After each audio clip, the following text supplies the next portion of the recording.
성도 여러분 안녕하세요. 신약개관의 남궁혁 목사입니다. 말씀을 배우고 말씀을 따르며 말씀에 비추어 우리 예수님을 닮아가는 사람이 되기를 소망하면서 오늘도 함께 말씀을 나누도록 하겠습니다. 오늘 나눌 말씀은 신약 성경의 마지막 27번째 책, 바로 요한계시록입니다.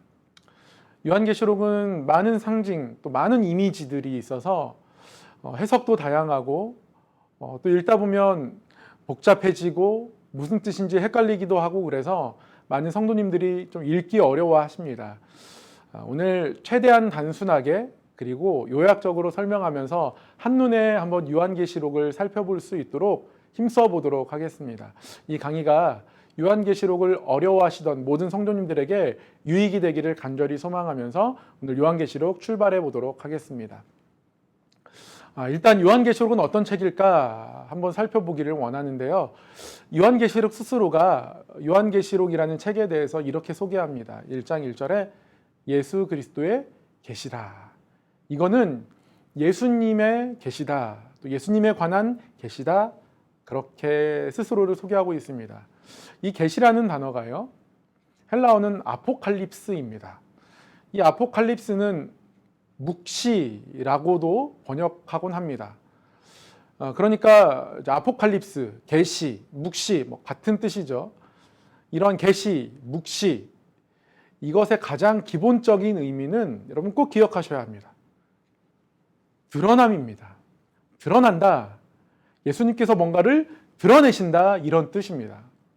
계시라고 하면 아주 먼 미래의 일, 그래서 세상 끝의 일, 이런 것들을 얘기하는 것 같은데요. 물론 예수님의 다시 오실 날, 끝날에 관해서도 이야기하고 있지만 기본적으로는 지금 여기 있는 우리에게 주시는 말씀이기도 합니다. 계시, 드러난다, 묵시, 드러난다, 그런 뜻이에요. 구체적으로 무엇이 드러나는가? 하나님의 통치가 드러난다. 세상이 아무리 힘들고 어려워도 많은 박해가 있고 많은 힘들이 우리를 짓누른다 할지라도, 때로는 어렵게 한다 할지라도, 그러나 결국에는 하나님의 통치가 드러난다. 요한은 힘들고 어렵고 고통받는 교회들에게 그것을 말하고 싶었습니다. 이게 요한계시록의 주제입니다. 힘들고 어려운 우리의 삶의 모든 일들 하나님이 다 아시고 기억하시며 하나님의 때에 하나님의 통치가 드러날 것이다. 이것이 바로 요한계시록의 주제입니다.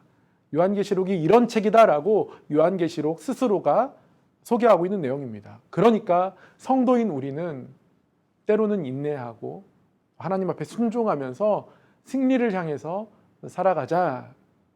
인내, 순종, 승리, 이것을 붙잡고 나아가고 이것을 향해 나아가는 성도가 되자. 이게 요한계시록의 주제입니다.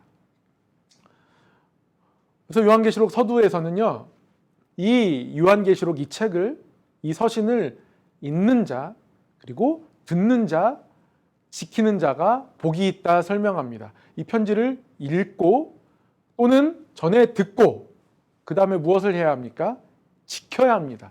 그러니까 요한계시록은 단순히 먼 미래 세상 끝날에 관한 책이 아니라 바로 지금 여기를 살아가는 우리가 붙잡고 순종하고 지켜야 할 책이다.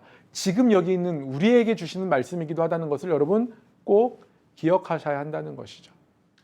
그러면서 요한은 먼저 복음을 다시 한번 선포합니다.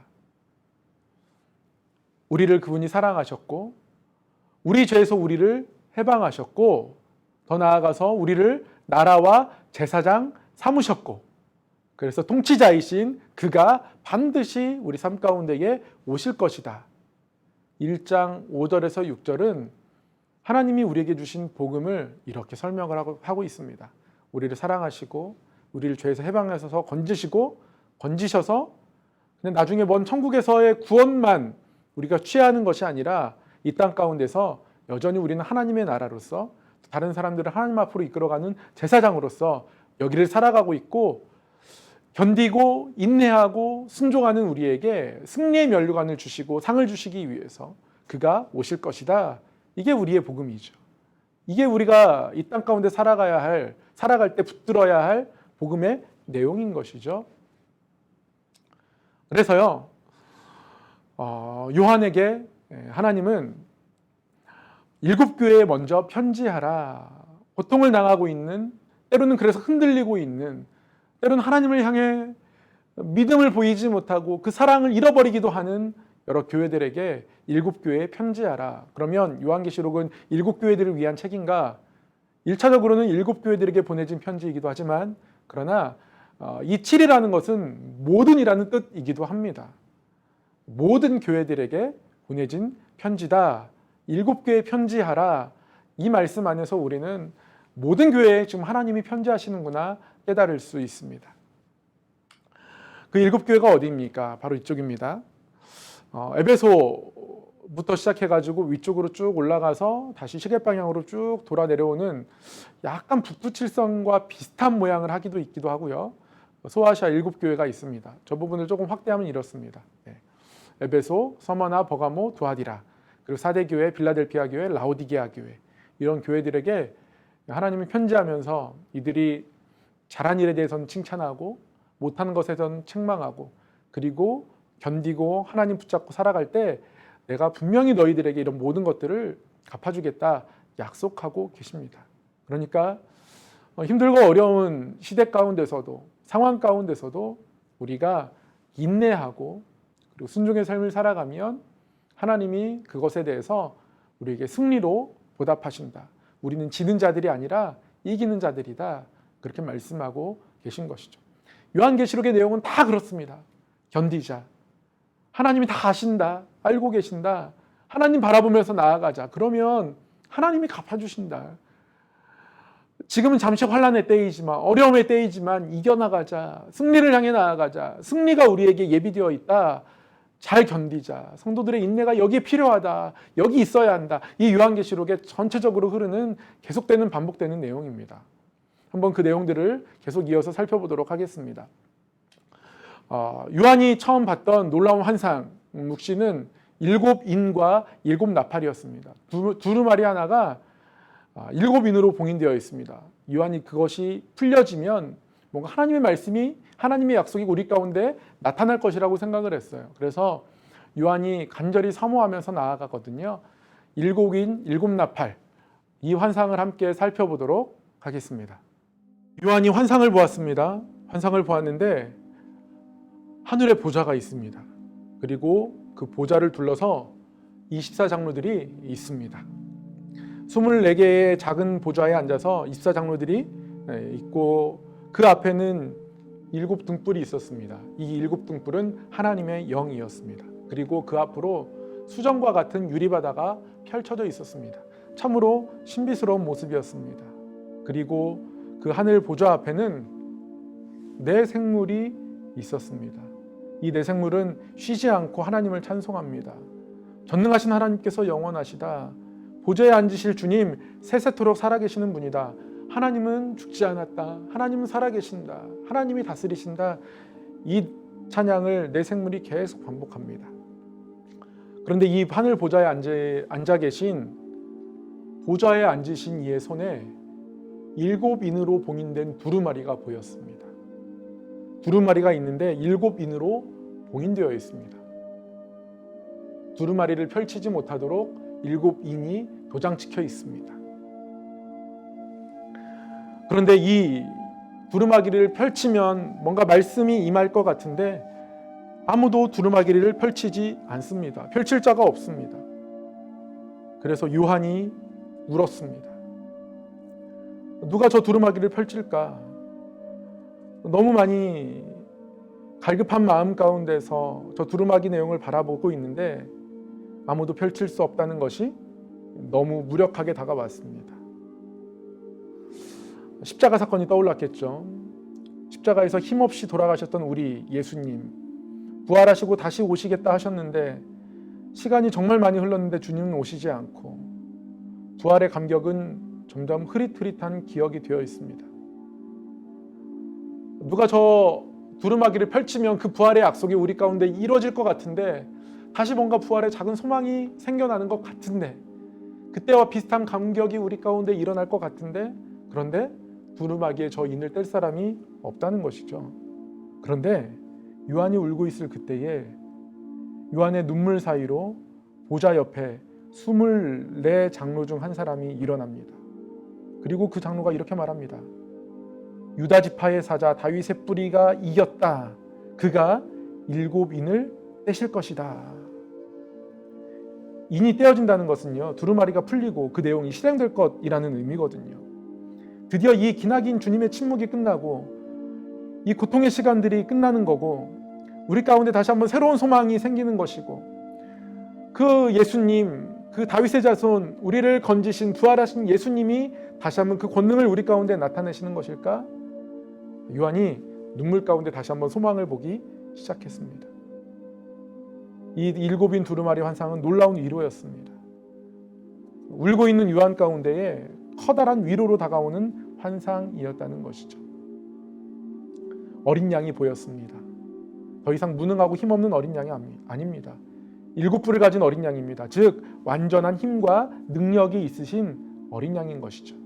그리고 7눈이 있습니다. 온 땅을 완전하게 살피고 있다는 뜻이죠.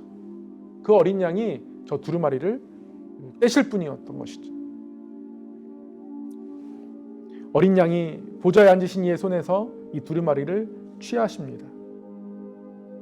그러자 찬양하던 네 생물 24장로들이 함께 노래를 부릅니다.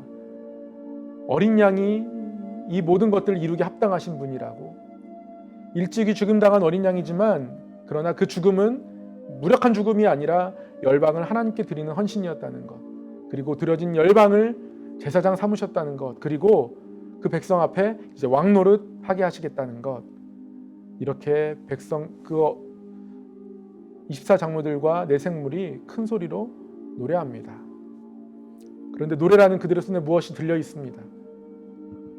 악기가 들려 있고 금대접이 들려 있는데 그 금대접에는 향이 가득했습니다.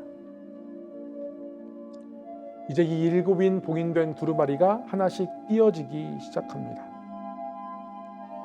첫 번째 인이 띄어졌습니다. 첫 번째 인이 띄어지자 흰 말을 탄 자가 면류관을 들고 나타났습니다. 활을 가지고 있습니다. 어떤 뜻입니까? 면류관과 활을 가지고 있다는 건 전쟁에서 승리했다는 뜻입니다. 얼핏 보면 우리 예수님을 떠올리기도 하지만 그렇지 않습니다.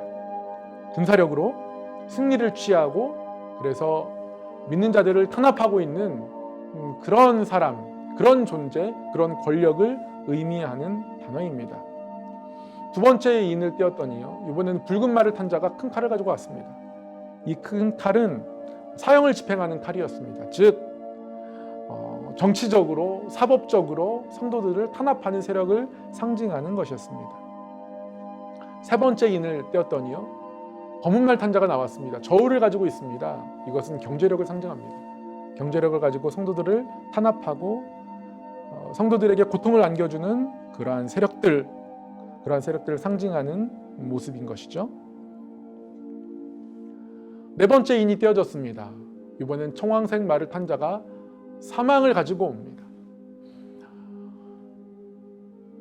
기독교인들이 성도들이 겪는 그 고통이 거의 죽음의 수준이었음을 상징하고 있는 장면입니다.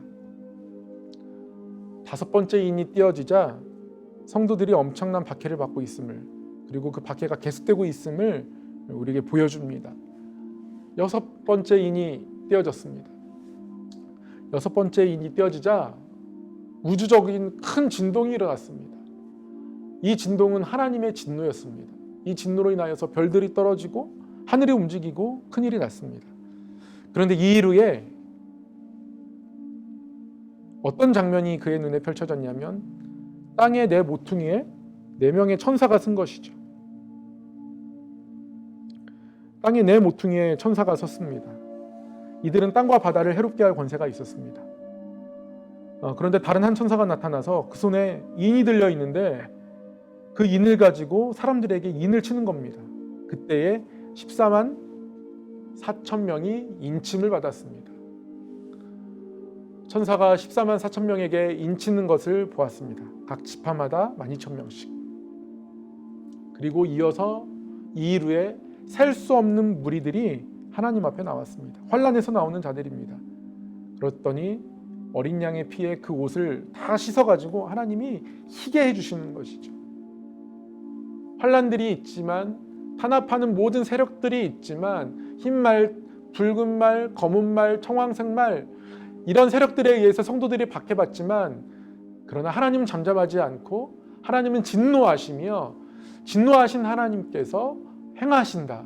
땅의 통치자로서, 우리의 통치자로서 행하신다라는 것을 환상을 통해 보여주시는 것이죠. 셀 수 없는 무리들은 씻음받고 흰옷이 되어서 하나님을 보좌 앞에 서고요. 하나님은 이들을 향해서, 이들을 위해서 장막을 펼쳐 주십니다. 그리고 생명샘으로 인도해 주십니다. 그리고 이들의 눈물을 닦아 주십니다. 요한이 이것을 본 거예요. 탄압하는 세력들이 있지만 그 모든 세력들에 대해서 하나님이 진노하시고, 진노하신 하나님께서 이들을 심판하시며, 고난당하는 우리들의 눈물을 하나님께서 분명히 닦아주실 것이다. 환상을 통해서 그렇게 본 것이죠.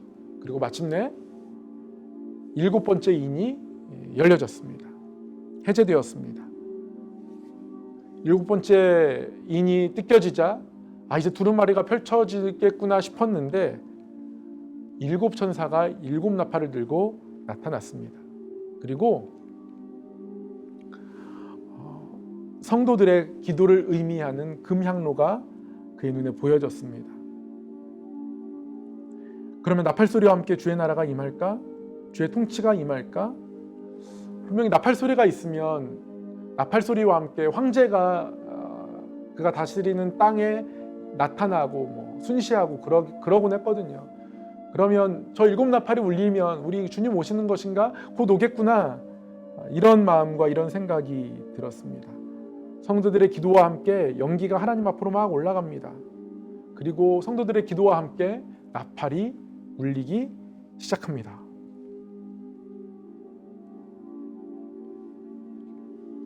첫 번째 나팔이 울렸습니다. 우박과 불이 땅에 떨어졌고요. 두 번째 나팔이 울렸습니다. 불타는 산이 바다에 던져졌고요. 세 번째 나팔이 울리자 쓴쑥이라는 별이 강물로 떨어졌고요. 네 번째 나팔이 울리자 해달별의 3분의 1이 추락했습니다. 그리고 흑암이 임했습니다. 온 피조물들 지상이 파괴되고 있는 것이죠. 나팔 4개가 울린 후에 독수리가 하늘을 납니다. 그리고 화가 있으리로다. 화가 있으리로다. 이 화는 5번째 나팔, 6번째 나팔, 7번째 나팔을 의미하는 것이죠. 5번째 나팔이 울리자 메뚜기 떼가 온 땅을 덮습니다. 6번째 나팔이 울리자 장자의 죽음을 맞이합니다. 기독교인들을 탄압하던 세력들이 고통을 겪습니다. 마치 출애굽의 그날을 다시 반복해서 보는 것처럼 하나님께서 역사하시기 시작합니다. 6번째 나팔이 울리고 또 다른 장면이 보여졌는데 천사가 작은 책을 가지고 있습니다. 그리고 두 증인이 서 있습니다. 이 두 증인은 두 감람나무이자 두 촛대라고 성경은 설명하고 있습니다. 하는 일이 무엇이냐면 성전 안쪽 뜰을 측량하는 겁니다. 성전 안을 측량하는 겁니다. 구약의 말씀을 통해서 성전 바깥들이 잠시 이방인들에게 밟힐 때가 있을 것이다. 지금 그런 때다. 그러나 하나님은 성도들을 다 측량하고 계신다. 믿음을 붙잡고 성전을 짓밟는 그들과 함께하지 않는 이 사람들을 하나님께서 다 측량하신다. 그런 환상의 내용입니다. 그래서 작은 책 천사 및 두 증인, 성전의 안쪽 뜰에 있는 사람들을 측량하고요. 이들의 측량이 끝나자 7번째 나팔이 울려집니다. 7번째 나팔이 울리니까 드디어 하늘의 성전이 열리고 언약궤가 그들의 눈에 보이기 시작합니다. 이 언약궤는 무엇입니까? 하나님의 통치가 우리 가운데에 임했다.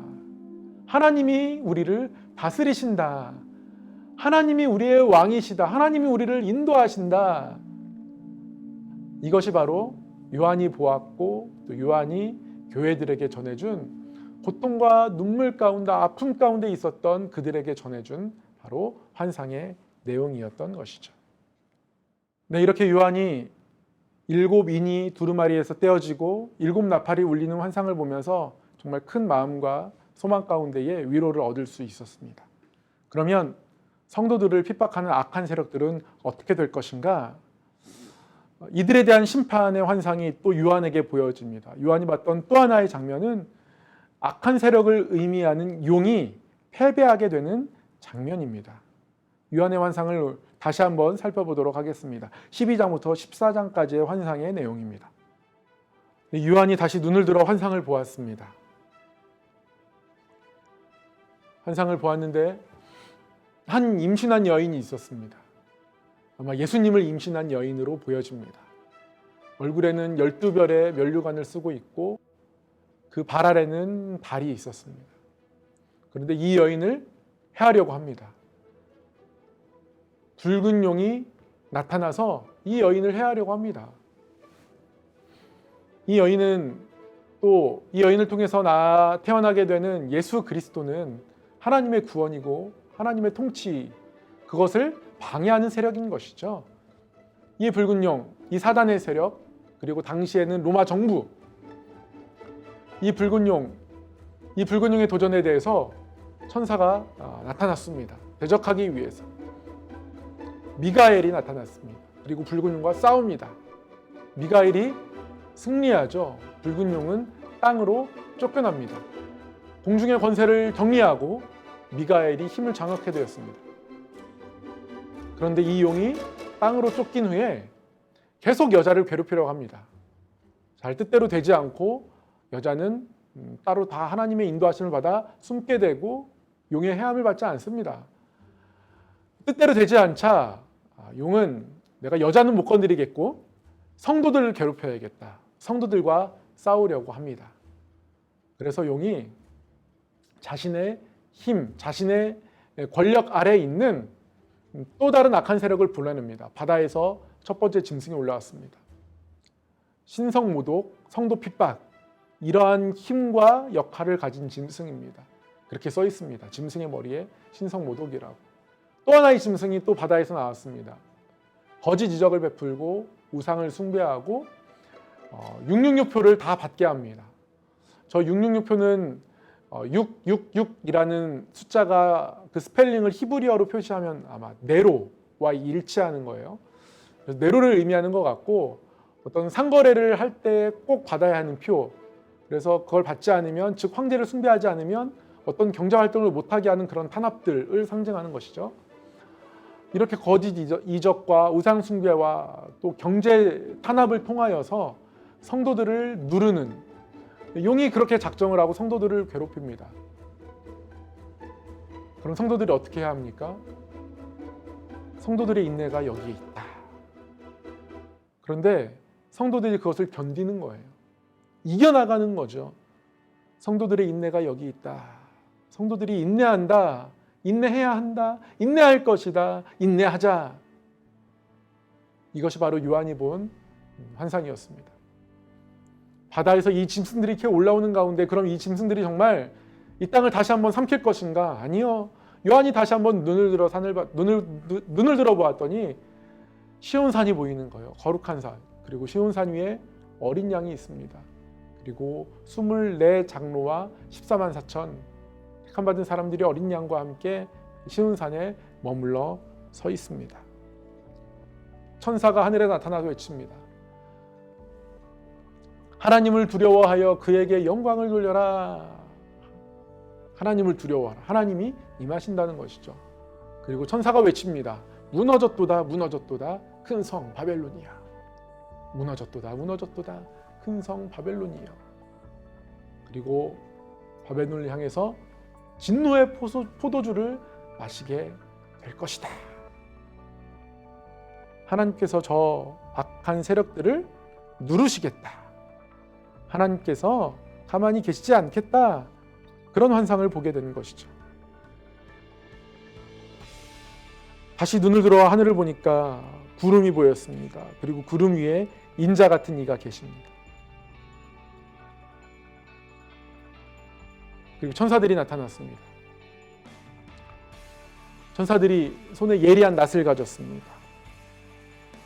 두 번째 천사도 예리한 낫을 가졌고, 그런데 불을 다스리는 한 천사가 또 하늘에 나타났습니다. 그러면서 외칩니다. 예리한 낫을 휘둘러서 포도송이를 거두어라.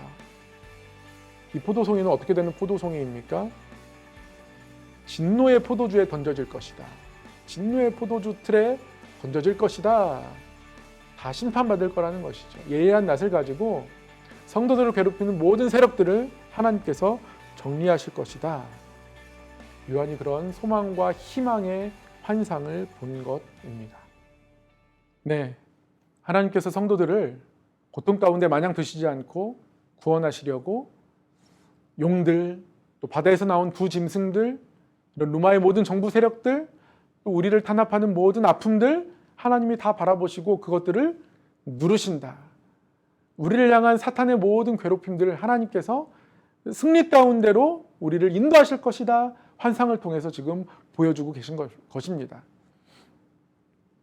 용을 누르시고 짐승들을 다스리시겠다. 그들을 다 이기시겠다 말씀하신 하나님. 그 구체적인 최종 승리의 모습이 다시 한번 요한에게 환상으로 보여집니다. 바로 성도들을 괴롭혔던 그 세력들을 향한 하나님의 진노의 7 대접입니다. 하나님께서 이렇게 말씀하십니다. 또 하늘에 크고 이상한 다른 이적, 그 이적을 보며 7 천사가 7 재앙을 가졌으니 곧 마지막 재앙이라. 하나님의 진노가 이것으로 마칠 것이다. 마지막 장면입니다. 환상의 마지막 장면, 하나님이 구체적으로 그들을 어떻게 심판하시는가, 그리고 하나님 심판 후에 어떠한 일이 일어날까, 요한이 그것을 환상으로 본 것이죠. 7 천사가 7 대접을 들고 있었습니다. 첫 번째 대접이, 이 진노의 대접이 땅에 쏟아집니다. 그러자 독한 종기가 나기 시작했습니다. 두 번째 대접이 바다에 쏟아졌습니다. 바다가 피가 되었습니다.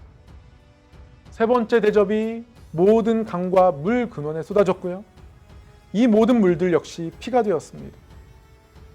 네 번째 대접이 해에 쏟아지자 해가 불이 되어서 땅에 떨어졌습니다. 그리고 모든 것을 불태웁니다. 그리고 다섯 번째 대접은요, 짐승의 왕좌에 쏟았습니다. 그러자 흑암이 온 땅을 덮었습니다. 여섯 번째 대접을 큰 강 유브라데에 쏟았습니다.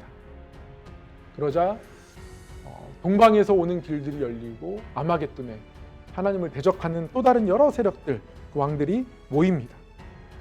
어떻게 해서든지 끝까지 하나님을 대적하려고 하는 것인 것이죠. 하나님의 심판은, 진노는 계속됩니다. 7 번째 대접을 하나님께서 공중에 쏟게 하십니다. 천사가 공중에 쏟았습니다. 공중에 쏟자 하늘에서 음성이 들렸습니다. 되었다. 다 끝났다는 것이죠. 되었다. 큰 지진과 함께 큰 성 바벨론이 갈라지고 무너집니다. 그리고 큰 음녀에 대한 심판이 이루어지고 천사가 외칩니다. 무너졌도다. 무너졌도다. 큰 성 바벨론이여. 그랬더니 하늘에서 음성이 납니다. 하늘과 성도들과 사도들과 선지자들아 즐거워하라. 하나님이 진노의 대접을 쏟자 성도들을 핍박하는, 하나님을 대적하는 모든 것들이 다 무너집니다. 아마겟돈에 모여서 하나님을 대적하는 왕들이 끝까지 버티려고 하지만 큰 지진과 함께 모든 하나님을 대적하는 큰 성 바벨론은 갈라지고 무너지게 되었습니다. 요한의 마음 가운데에 이 환상이 보여지는 순간 큰 전율이 흘렀습니다. 하나님이 이렇게 저 악한 세력들을 무너뜨리시는구나. 우리를 괴롭게 한, 고통 가운데 두었던 저 모든 성들 힘들이 다 하나님 앞에서 무너져 내리는구나. 큰 성 바벨론은 결국 하나님에 의해서 심판받고 무너집니다. 사단의 악한 것들은 다 무너집니다. 따라서 우리는 우리 삶 가운데에 사단을 따르지 않고 하나님을 따르도록 우리의 마음과 우리의 생각을 하나님의 약속을 향해 늘 집중해야 합니다. 하나님이 우리를 위로해 주시는 날이 있습니다. 하나님이 우리 가운데 오셔서 하나님의 통치를, 하나님의 힘을, 하나님의 사랑을, 하나님의 위로를 나타나는 날이 있다는 것, 하나님이 그것 보여주고 싶으셨습니다. 하나님의 위로, 하나님의 통치, 그 결국 그 완성은 무엇입니까? 요한이 마지막으로 그것을 환상으로 봅니다. 하나님의 위로가 이런 것이구나. 하나님을 붙들고 살아가는 우리의 인내의 삶 가운데에 하나님이 이렇게 갚아주시는구나. 어린 양의 혼인잔치와 새 창조가 요한계시록 19장에서 22장 마지막 부분에 나타납니다. 하늘에서 찬양이 있었습니다. 하늘의 찬양이 이렇게 울려 퍼집니다. 할렐루야! 우리 우리 하나님, 곧 전능하신 이가 통치하시도다. 계시록 19장 6절입니다. 하늘의 찬양이 이렇게 울립니다. 그리고 사단에 대해서 완전한 결박이 이루어집니다. 사단을 완전히 결박하고 죽게 하시고 그 이후에 새 예루살렘의 모습이 보여졌습니다. 너무 아름다운 예루살렘입니다. 근데 그 예루살렘에서 어떤 일들이 이루어지냐면 하나님을 붙잡고 이겨냈던, 하나님을 사랑하면서 모든 것들을 견뎌냈던 그 성도들의 모든 눈물을 닦아주시더라는 것이죠. 그리고 그곳에서는 이제 어두움이 없습니다. 하나님이 빛이 되십니다. 그리고 마지막으로 요한에게 말씀하십니다. 이런 새 예루살렘이 이루어질 그날 내가 속히 이룰 것이다. 내가 너희에게 속히 오리라. 이 말씀에 대한 응답은 이것이었습니다. 아멘. 주 예수여 오시옵소서. 아멘. 주 예수여 오시옵소서. 위로의 말씀이고 소망의 말씀입니다. 우리가 우리 삶 가운데서 늘 붙들고 살아가야 할 말씀입니다. 아멘. 주 예수여 오시옵소서. 주님께만 모든 길이 있습니다. 주님께만 모든 생명이 있습니다. 주님께 모든 위로가 있고요. 주님 안에 모든 소망이 있습니다. 주님만을 바라볼 수밖에 없습니다. 아멘. 주 예수여 오시옵소서. 지금까지 요한계시록을 살펴보았습니다. 고난을 이기는 성도들의 인내를 보이며 그들을 위로하시고 통치하신다는 놀라운 사랑의 하나님의 약속의 책, 그것이 바로 요한계시록입니다. 요한계시록은 끝날에 대한 단지 그 끝날의 모습만을 그려내는 책이 아니라 지금 여기를 살아가는, 눈물 가운데 살아가면서 아무것도 할 수 없는, 우리를 누르는 힘들이 너무 커서 어떤 것도 할 수 없는, 그래서 사방이 둘러싸여 있고 우겨쌈 당한 것 같은 그러한 삶에 있을지라도, 그러나 하나님께서 우리 가운데 오신다. 아멘. 주 예수여 오시옵소서. 하나님께서 모든 악한 힘들을 이겨내신다. 아멘. 주 예수여 오시옵소서. 그런 마음을 들고 이 땅을 살아가라는 놀라운 위로와 소망의 책입니다. 그래서 이런 하나님의 마음 가운데 요한계시록을 읽으면 눈물이 납니다. 힘들고 어렵지만 하나님 붙잡고 세상과 타협하지 않고 세상의 악한 것들을 내가 거절하고 거부하고 믿음의 길을 곧게 갔을 때에 하나님이 어린 양의 혼인잔치로 나를 불러주시는구나. 나의 눈물을 닦아주시는구나. 하나님이 내 삶 가운데 장막을 쳐주시는구나. 아멘. 주 예수여 내 삶에 오시옵소서. 나에게 오시옵소서. 그런 소망을 주는 책, 그런 책이 요한계시록입니다. 근데 말씀을 배우고 말씀을 따르며 말씀에 비추어 우리 예수님을 닮아가는 사람, 그런 사람이 되기를 소망합니다. 세상 가운데서 하나님 붙들고 끝까지 살아갈 수 있는 승리의 삶, 인내할 수 있는 삶, 그리고 순종의 삶, 이러한 삶으로 승리를 향해 나아가는 그러한 모습이 우리 가운데 있기를 간절히 소망합니다. 지금까지 요한계시록 강의를 살펴보았습니다.